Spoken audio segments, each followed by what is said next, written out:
Hardware stores don't want you to know this. You'll never throw away a broken siphon again. An experienced plumber showed me this hack, and after learning it, you're gonna thank me.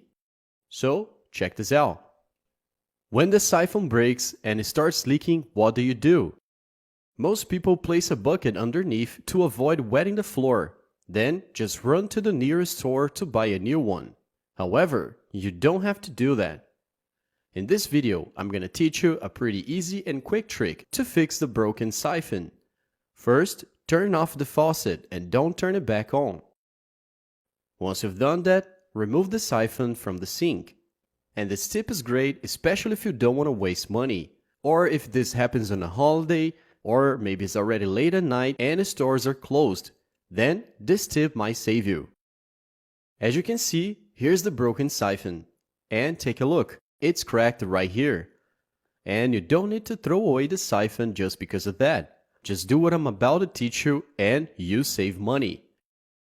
All we need is a plastic bottle like this.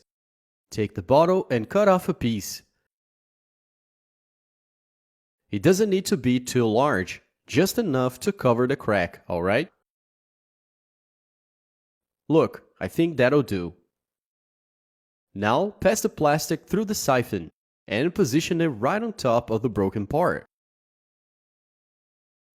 Once you've done that, take a hairdryer and set it to the highest power. Then, blow the hot air over the plastic piece, rotating it like so in order to cover all sides. You can also use a heat gun, which makes the process way faster, but it also works with the hairdryer. You just need some patience. And as you can see, the plastic shrinks and fits snugly around the siphon, wrapping around its shape. And here it's ready. And see how the plastic is completely snug around the siphon? This way, it's gonna prevent water from escaping through the crack. I'll put the siphon back in place, turn on the water, and then I'll show you the result. And check this out, it's amazing. Not a single drop of water comes out of the siphon. This tip works perfectly and it's great to use in emergencies. Or as I said, if you just don't want to spend money buying a new one at the moment.